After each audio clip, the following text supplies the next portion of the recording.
KGC Show with Cowboy Caden. The KGC Show with Cowboy Caden. Everybody knows. Everybody knows. The KGC Show.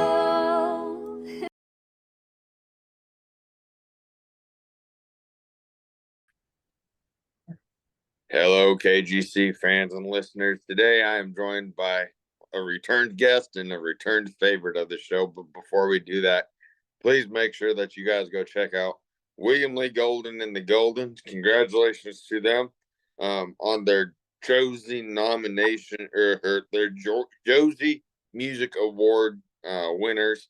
And same along with Danny Stefanetti, Ron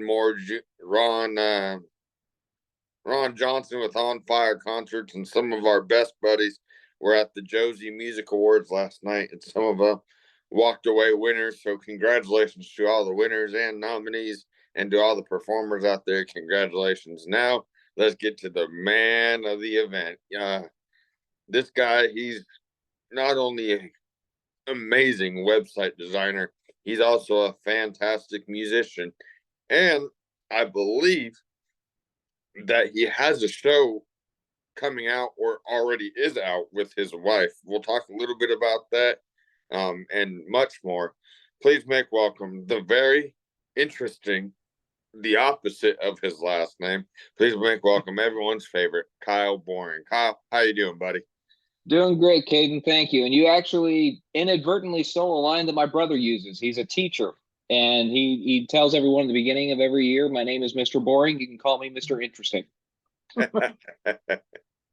Well, I didn't even plan to word it like that, but I guess that your brother taught me that in some way. It works. My ancestors picked a dumb name and couldn't even spell it right. So I'm stuck with it. So how you been doing since we last chatted with you, buddy? I've been doing really well. Been doing a lot of traveling. I think the last time that we spoke, I was talking about a trip that we had coming up soon, and that went very well. We've gone a couple other places since then, and between the traveling, I get to hammer out a few songs here and there. So life is good, man. Can't complain. Well, let's talk a little bit about your music. You started in recent years releasing music. Can you talk to us a little bit? We know how you got into music because of the Oak Ridge Boys, and we'll cover that later. But what was it that inspired you to start creating music? Oh man, it goes back to when I was a real young kid. I got a hold of my dad's old stereo system. It was an old Realistic brand by Radio Shack, and I found out very early on that I could play records on it and record those records to a tape, but it also had a microphone jack. So I could play records and then sing back with them on the tape. I was probably about maybe 8 or 9 years old when I discovered I could do that. That was the first time I ever attempted anything in terms of recording music wise. But the earliest recordings that I ever made, my dad found one of those old desktop tape recorders that like secretaries would use in an office. And I think he bought it at a flea market or a yard sale or something. He bought that and gave me a blank tape and said, "Here, play with this." And just the magic of being able to record stuff and then play it back and hear what you did, that in and of itself, when you're about 5, 6 years old, is mind blowing. Then you realize that you can create things that aren't there through sound. A lot of people call it sound design or Foley design in movies, sound effects, stuff like that. I inadvertently started making stuff like that because I found out that if you hit a tin can a certain way, it sounds like something other than a tin can. Or if you shake a medicine bottle, it sounds like a maraca. So you come up with all these different sounds that, as long as nobody sees it, it's an audio illusion. So you're hearing stuff that isn't really there.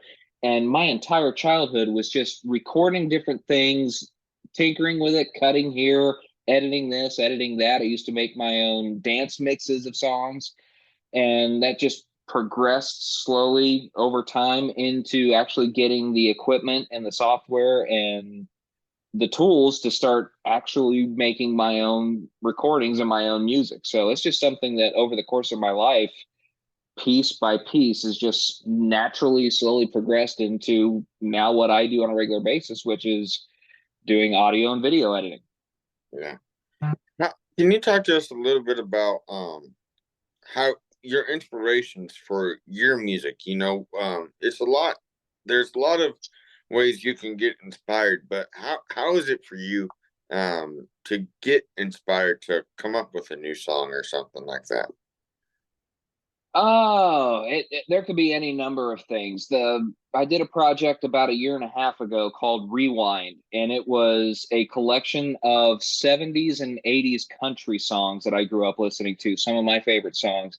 And most of what I did on that album were faithful recreations. They were songs that I heard them growing up. I tried to duplicate them as close as I could. Took a few liberties here and there. There are a couple songs where I kind of played around a little bit, but that was an album full of covers, and that's mostly what I've done over the years, is just covering other people's material. I have written some songs over the years. It Most of what you write, and a lot of professional songwriters will tell you this, most of what you write will never be heard by anyone. It's just something that you use as a creative outlet, and that's very much the case with some of my own stuff. But every now and then something comes out, or you're able to create something that you think this might actually be worth listening to, and you just once I had a friend of mine tell me one time, it's like when you turn on a faucet. Once that faucet's opened up and the water's running, you just got to kind of run with it and let it flow. Hmm. Yeah, and that's incredibly true. What has been when you were covering a song that you did? What was it? What was the greatest reaction that you got? Maybe not from like the artist per se, but like their camp. Like, what was that stamp of approval for you? It's actually pretty funny. Over the years, I've done a number of recordings. So some have been great, some have been not so great. I'm probably more in the not so great camp than in the great camp. But there was one song in particular that I first started tinkering with probably 2003-ish, 2002, 2003, and did a version of it then. It wasn't all that great. I was very early in my recording career at the time, but it's a song that I always liked doing, and it came from a movie that you may or may not remember. It was a Sesame Street movie called Follow That Bird. And it was a song that Waylon Jennings had a cameo in it as a truck driver. It was the song that he sang with Big Bird called Ain't No Road Too Long. Yeah. That's always been I love that movie growing up. That song's always been a favorite song of mine, but since that movie's come out, nobody's done anything with it. It's just kind of, it was a song that was in a kid's movie, and that was the end of it. So when I was putting together my Sanctified album last year, that was a song that I decided, you know what, that kind of fits. It's not necessarily a gospel song, but it's a positive song. And when I was doing the recording, I didn't want to do strictly gospel music necessarily. I wanted to do songs that had a positive message to them. And that was one that had a very positive message. So I did it first as a single and just kind of quietly let it slip out on streaming services and didn't say anything about it. It's just, here's the song, it's out. And that thing blew up. I mean, it's got more streams than anything I've ever done to this day. And it's been out for about a year and a half. I think we just crossed the 12,000 streams mark on that one, which is mind blowing for me. And I had someone send me a message about 3 or 4 weeks ago that said, I just want you to know, if you see a large number of streams, at least a portion of those are from my son, who is, I think they said his son is 4 years old. They saw the movie, they love the song, but it's not available anywhere. And that I think part of the reason that it's blown up the way it has is it was timing. The song is not available on streaming platforms. There's no soundtrack available for the movie. That's the only way that people can find it. But it's a nostalgia aspect. People hear that song and they remember that movie. And I think that just kind of played into why it's been so successful. And those are things you absolutely cannot predict. I thought it's going to be, oh, another song, maybe 2 or 3 people might find it, they might enjoy it, and it's blown my mind. And it's not one that I would have expected to just absolutely take off. And for that, I am incredibly blessed. Yeah. Let's when you first saw that song starting to go wild, when you kind of like when you saw that 50 people saw it, what was it? What was your reaction? Was it like, okay, this song's doing not what I thought it would, but it's doing great? It's weird to describe it, because there are some songs that I've put out that I'm real excited about. Going into it, you think this is going to be something that's really going to catch on. People are really going to enjoy it, and it just sits there, and very few people catch on to it. There are others that you think, okay, it's average, it's passable. I mean, you always want to do something that you're proud of, but you also have to recognize not everything you do is going to be something that everybody likes. And there have been some songs that I enjoy, I don't necessarily expect everyone to enjoy, and those tend to be the ones that everyone picks up on. It's such a weird feeling to see what you don't expect to take off, and then on the flip side, something that you expect to be huge not be huge. So you're excited for what you didn't expect, but you're disappointed in what you hoped for. So it's a weird balancing act, but it also helps to keep you grounded. I mean, if everything that you put out was just hit after hit after hit, there's never going to be a point where you're going, oh, well, maybe I shouldn't do this, or maybe I shouldn't try that. It's a good way to make sure that you keep balanced and that you're paying attention to what's important.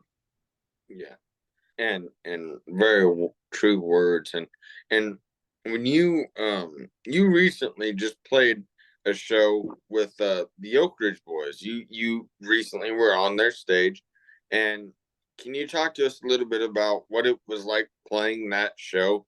Um, so, That's the second time that I've done that. The first time that I sat in with them, their steel guitar player Rex Wiseman was very ill at the time. I think he had a bout with pneumonia or something that took him off the road for a few weeks, and they were playing close to my home, and it was a show that I was going to go to anyway. So I reached out to him and said, "Hey, I know you guys are down a musician.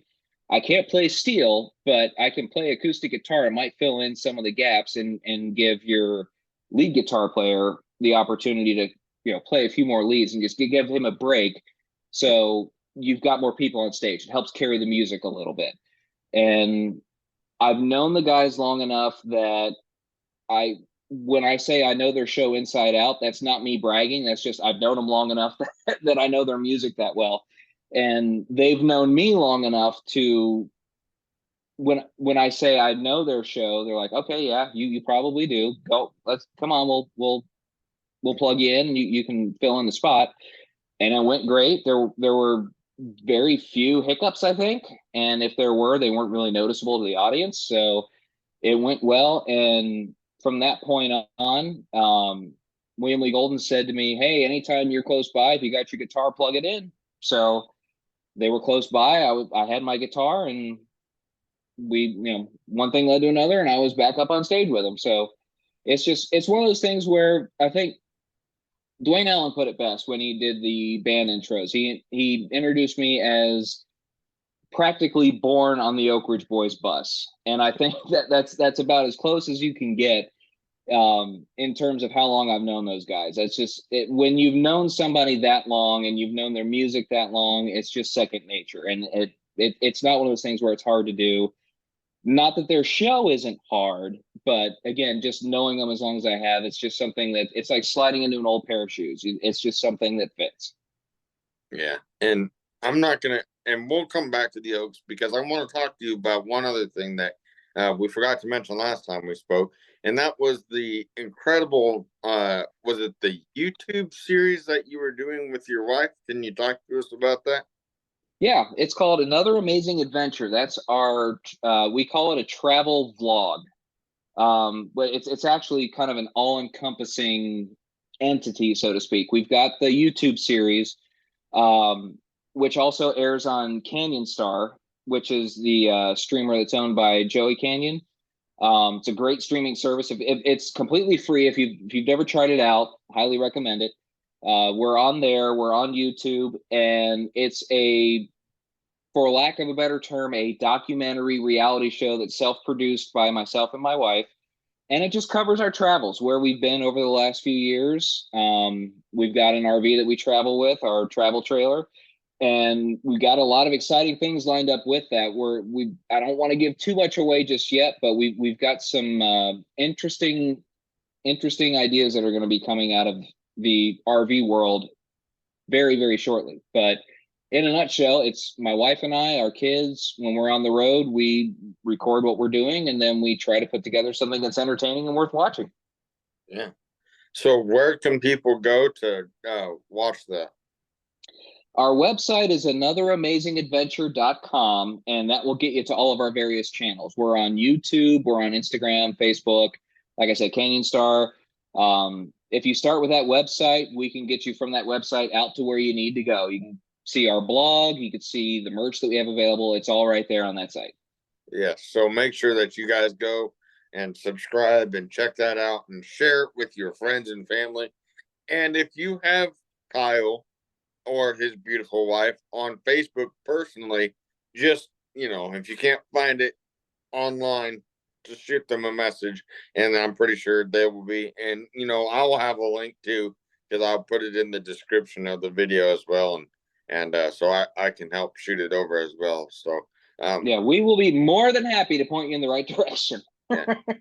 So what kind of inspired all of that stuff?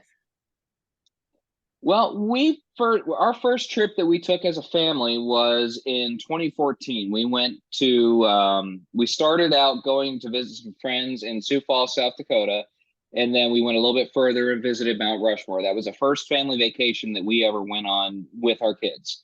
And we've gone on a few since then, but what really did it for us is we started tent camping in 2019. And we did a tent camping trip up Blue Ridge Parkway. We made about halfway up the parkway.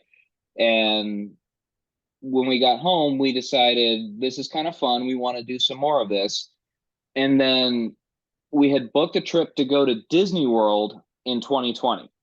And we booked that trip in February. Well, the next month, everything shut down, including Disney World. Nobody was going anywhere because of the COVID pandemic.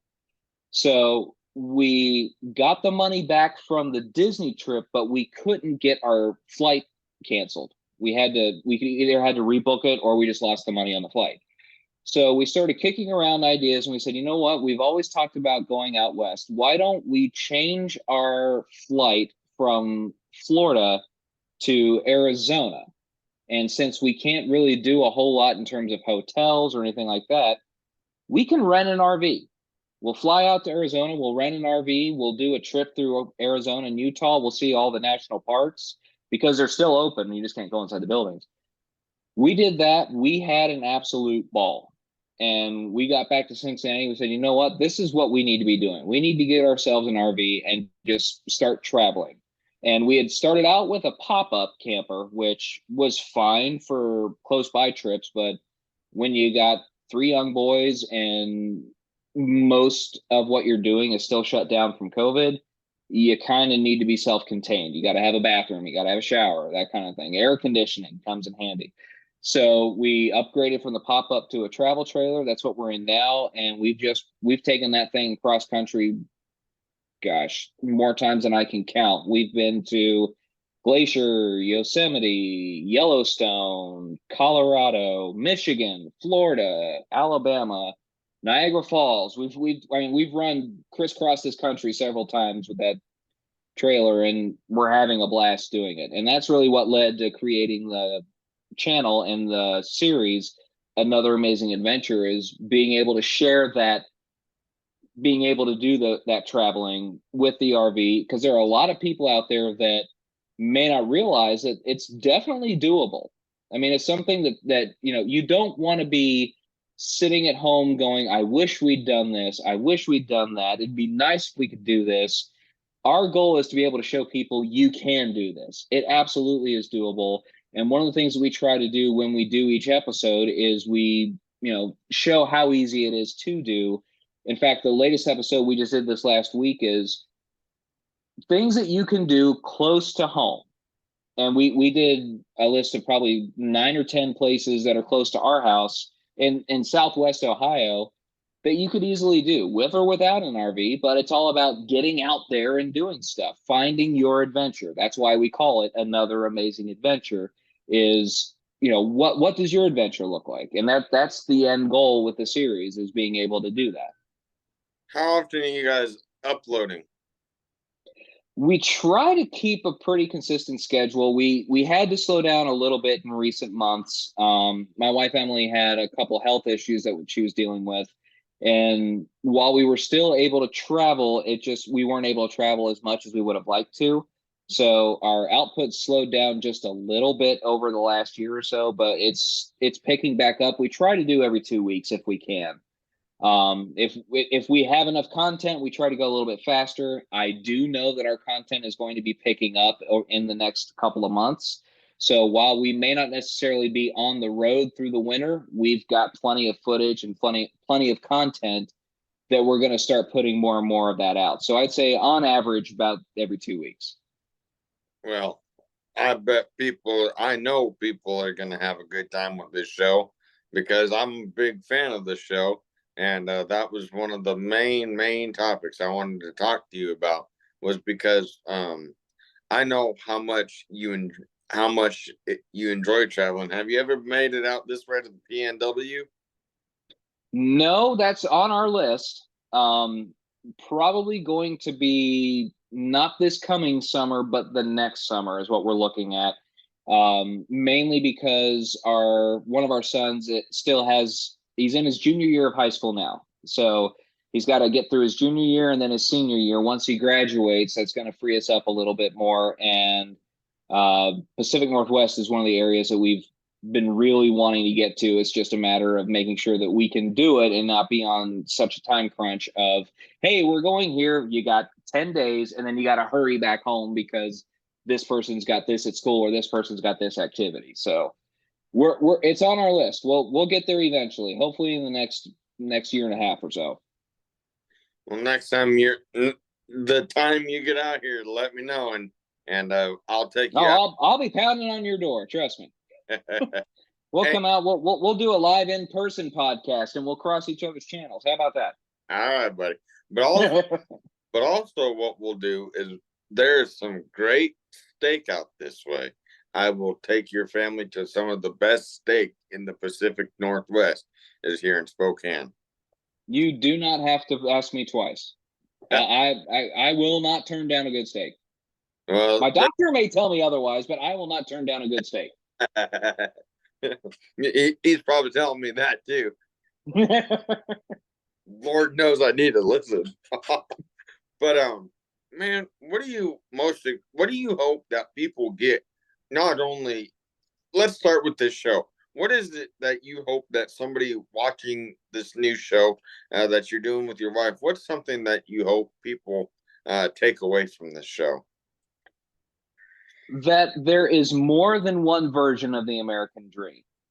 A lot of people, when they hear the American dream, quote unquote, it's get married, have kids, buy a house, settle down, work until you're 65, get the kids out of the house, get them raised, and then spend your retirement years going and doing the stuff that you always talked about and dreamed about doing. We don't want to wait until our retirement years, and we definitely don't want to wait until our kids are gone and out of the nest to do some of these things. We want to do them while we can. We want to do them while we're young, while we're healthy, and while our kids are still with us, give them some of those experiences.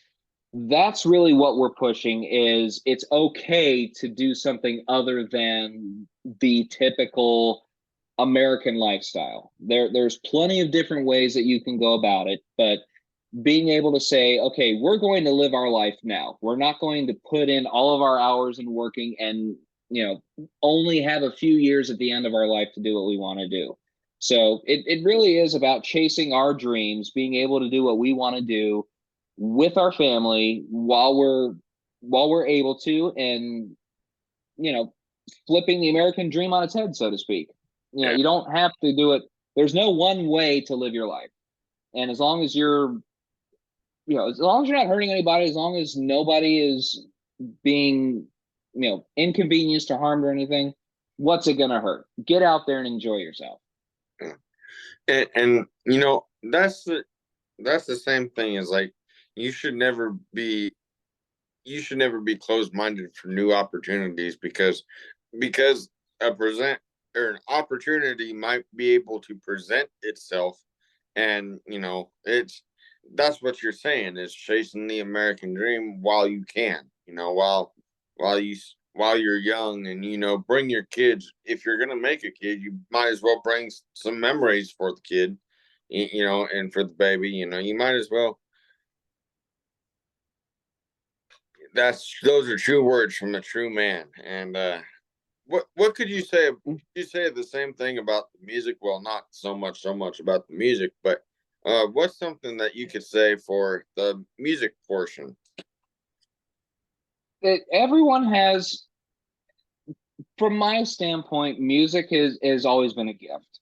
I can honestly say that I have never made a full-time living with my music, and that's okay. There was a time in my life where that was my dream. I wanted to be a full-time musician, and putting out an album every year or so, being on the road 200 days a year. When you're young and single and don't have a whole lot of responsibility, that's a great dream to have, and that a lot of people have been very successful with that. But that's not the end all be all. And some of the best advice that I ever got was from a friend of mine who did spend his life in the music industry.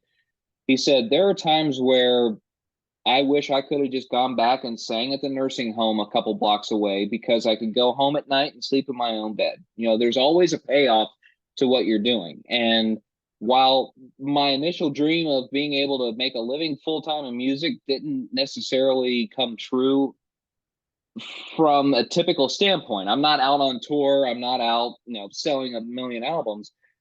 I have been blessed to be able to make music that I enjoy, that a few other people have found some enjoyment out of. And that really is a gift for me, being able to say, yes, I have done it. And it may not necessarily be in the way that everybody expected. But again, that goes back to the whole point of our travel channel. You don't have to follow a set pattern. Not everybody's success looks the same. Not everybody's life looks the same. And not everybody's rejections look the same. And when I say rejections, I don't mean that, somebody's telling you, no, you can't do this. The whole reason that we wound up traveling is because something didn't work out the way we originally intended it. And we made lemons out of lemonade, and that turned into something that we never would have expected. So just because somebody may tell you no, or just because something doesn't quite work out the way that you expected, doesn't mean that it isn't going to work out. It's just not working out based on what you thought it was going to. And the old adage goes, if you want to make God laugh, tell him your plans. Because no matter what, God's plan is always going to take precedence over your own. Sometimes they line up, sometimes they don't. And that's okay. We still put our trust in God first and foremost. And we believe that what we're doing right now is part of a bigger plan that we never could have anticipated. But we are thankful for it, and we are blessed by it. Amen.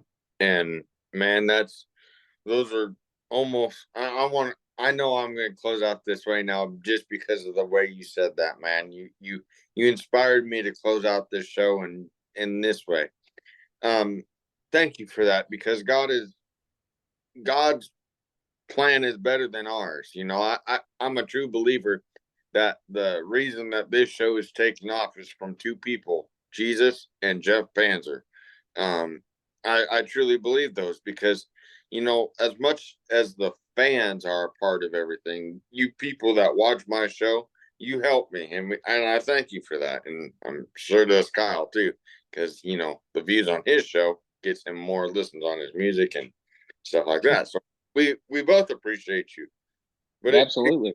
but it goes deeper than that. It's not just a passion that the two of us are doing. My podcast, yes, it's my passion, But my bigger passion is that it inspires somebody.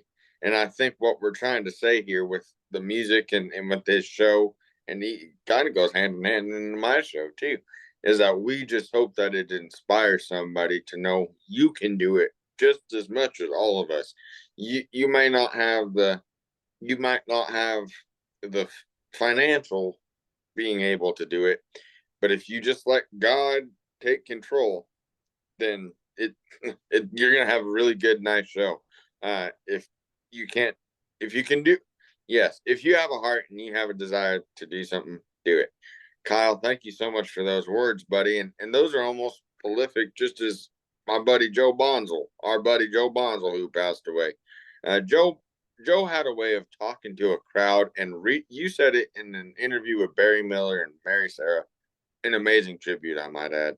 You said that he knew how to work with the crowd. Can you talk to us a little bit about what you remember most about Joe being an Oak Ridge boy? Joe was so. There's a song that he sang that it is probably one of the best songs I think that he ever recorded. It was called "My Son, My Son," and it was basically sung from Mary's perspective, watching as her son Jesus was crucified on the cross. And the chorus said, "He's so many things to so many people, but he's still my son, first and foremost."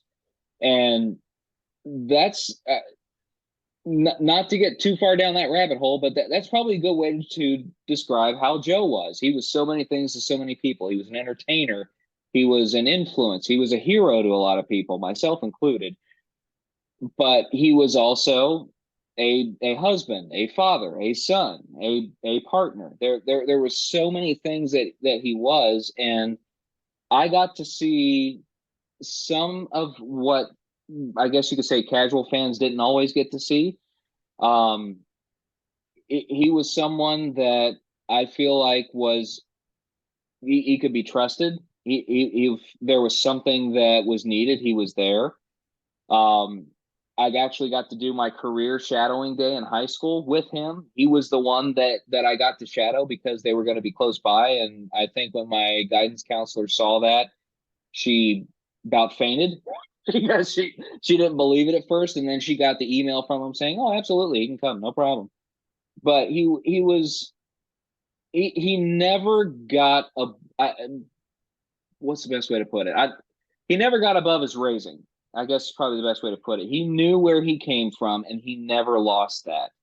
And even up to the very end, there were several times where I would reach out to him, and he was always quick to respond, even up to the last few times before his passing. One of the last text messages I sent was on his birthday, and it was because I was going to see the Oak Ridge Boys that night.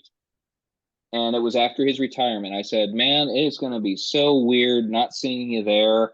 Just want to let you know that we're missing you, and I love you, man." And he came back and said, "I love you too, Kyle. Thanks for texting me." And I think that's the last thing that we ever texted back and forth before his passing. And it just goes to show he was not someone that was a diva. He didn't come across as "I'm better than you.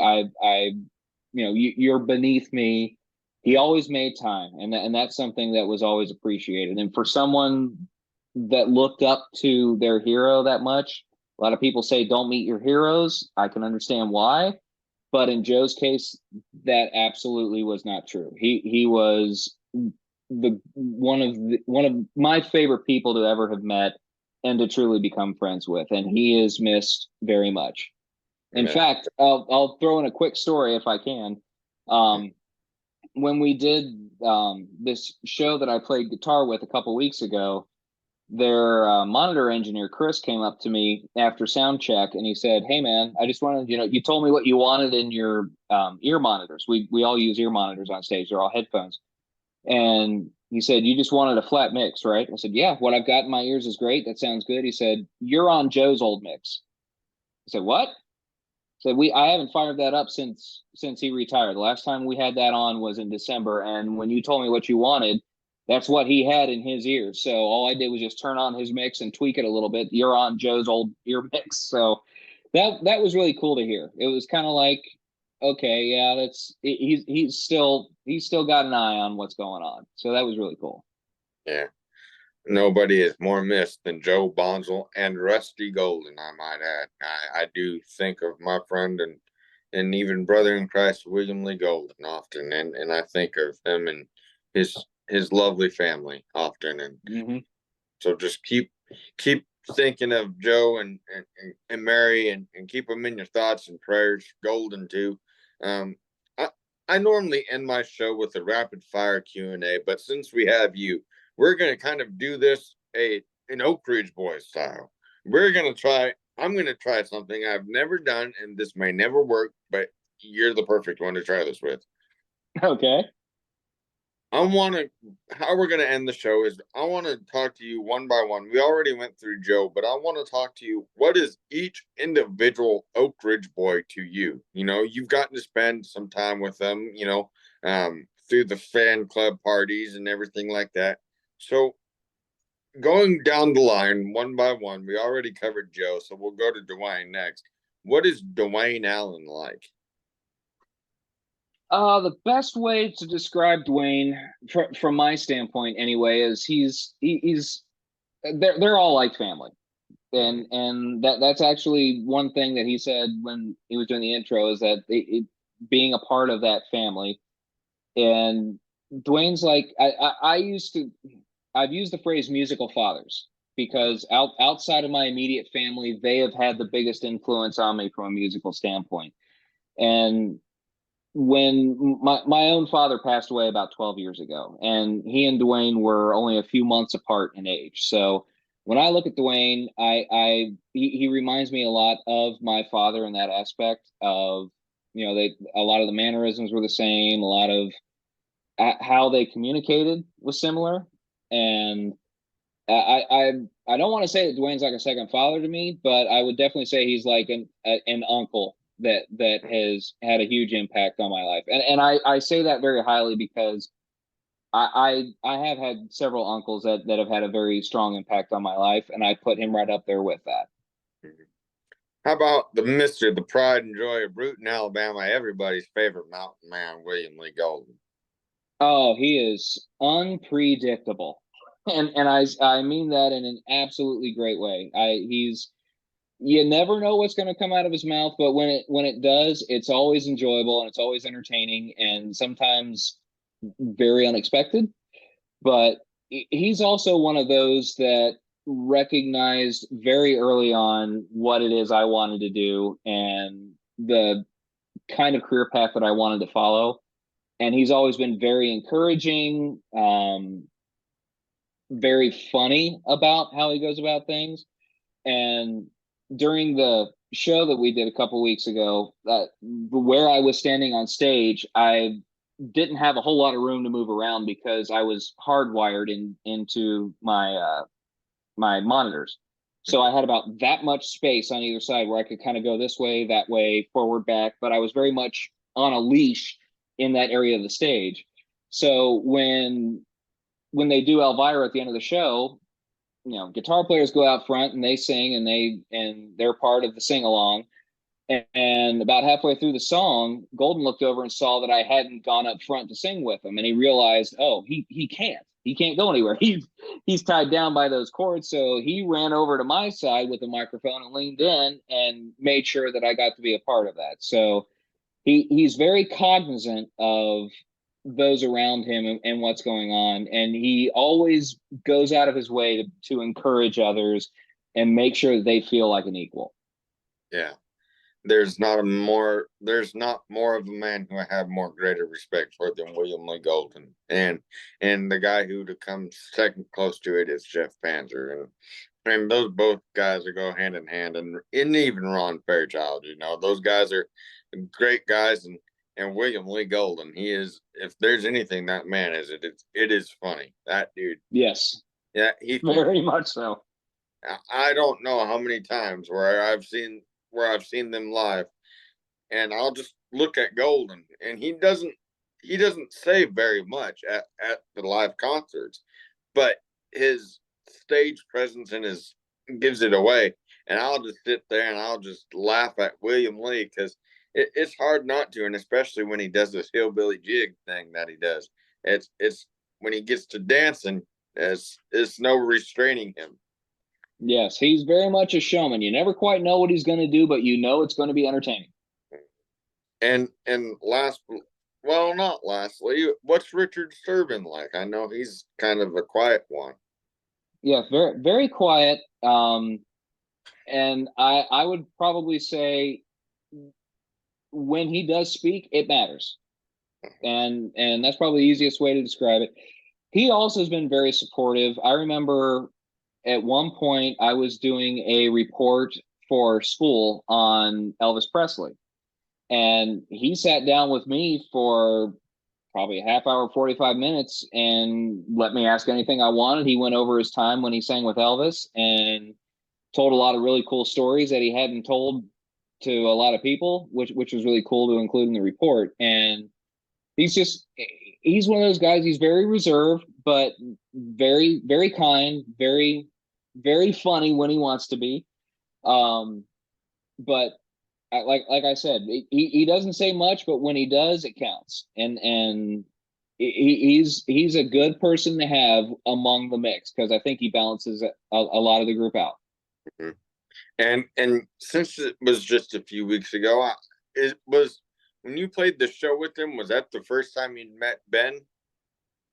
I had met Ben the first time back in May. When I first started taking over their working with their website, one of the things I wanted to do was go get a bunch of pictures that we could use for things like Facebook and stuff like that. So I went up to a show that wasn't too far away and got a ton of pictures of that show. And then backstage, I said, there is one picture I want to get. I have a very clear idea of it. And all four of them were completely in. They're like, sure, no problem. What do you want us to do? I said, here's the pose. Here's what I need. Okay, 3, 2, 1, click.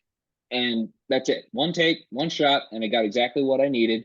And that actually became their Facebook cover on their Facebook page for a little while. But that's where I first met Ben, and didn't really get to talk to him a whole lot at that point because there was a lot of things going on, and I was trying to get a bunch of pictures.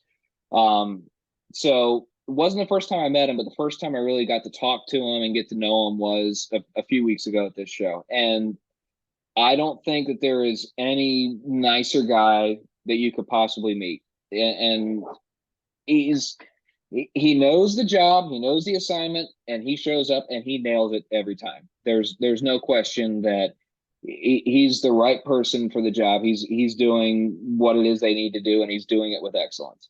Yeah. And make sure that you guys get their album, Mama's Boys, October 15th, that just released. Make sure that you guys go get it. It's a great album. And to finish up this show, I think I had a copy of it here, actually. Let me see. You do? Yeah, I do. Right here. Well, then make sure you guys go get Mama's Boys.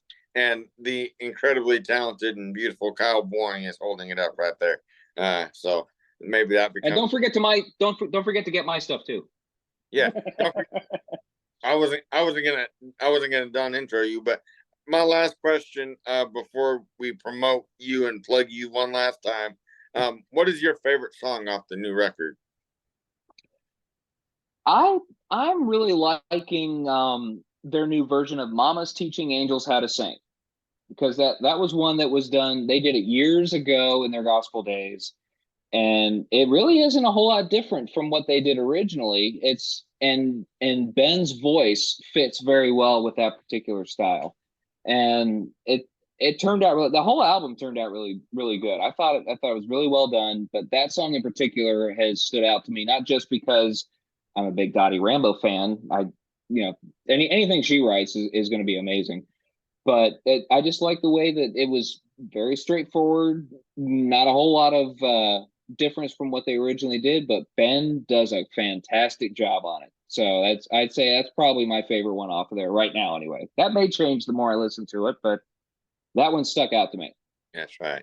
And I cannot believe how they ended that album with Divine Witness. I think Richard settling it out on that song just captured the best way to close out that album. Mm-hmm. Rich, Yeah, that whole concept. It could have been very tricky to pull off and could have easily been very schmaltzy, but I think they did a good job with it. they did a fantastic job. And Kyle, I'm done talking Ogre's voice because I can do that for hours. I just love that group and everything. But I certainly do appreciate you coming on and I understand you have a website. So can all of this stuff that we talked about here today be linked to your website or found? Yep. My website for my music is kyleboring.com. It's BOREING. Like I said, my ancestors picked a stupid name, couldn't spell it right. It is what it is. But kyleboring.com, anything that has to do with my music can be found there. And then anything related to the travel series is anotheramazing.adventure.com. Well, then make sure you guys go check it out. And we will hopefully you'll come back on. You obviously came back on again. So we'll keep catching up with you and let us know when you're heading out to the Pacific Northwest, and we'll take a holler at you, buddy. You got it. I'll be knocking on your door, man. All right, buddy. Thank you so much for joining us here today. And is there any last things you would like to say? Go listen to my music. It's available on every streaming platform you can find. And if you like it, be sure to let me know. If you don't, then keep it to yourself. Or pretty straightforward. But thank you again, Kyle, so much for coming on, and it's always a pleasure and a joy to talk to you, and we'll do it again here real soon. Thank you, Caden. I appreciate it. Thanks for having me back. Yeah, anytime, buddy. You're more than welcome. Thank y'all so much for watching the KGC show. And now, I don't know. I've been working on this entire show. That's why I've been pushing this interview longer, is so I can close out the best show that I've ever done. To me, in my opinion, this is one of my favorite shows I've gotten to do. So thank you, Kyle, for being a part of it. But I wanted the best way to close out this show, and the only way I know how to say it is by, ladies and gentlemen, here to take us out of our theme song. Here's our theme song, The KGC Show with Danny Stefanetti. So, how I'm going to say this is, ladies and gentlemen, thank you to the incredible Kyle Boring, who is not boring at all, who's a very great guest. Love you, buddy. Thank you so much, as always. And we are going to close out our show with Josie Music Award winner. Oh, it feels so good to say it. My buddy and yours. Her new song releases here in a few weeks on November the 4th, called Rock and Roll in My Soul. Please make welcome Josie Music Award winner Danny Stefanetti to close out our show. Love you guys. Love one another. And we'll see you soon.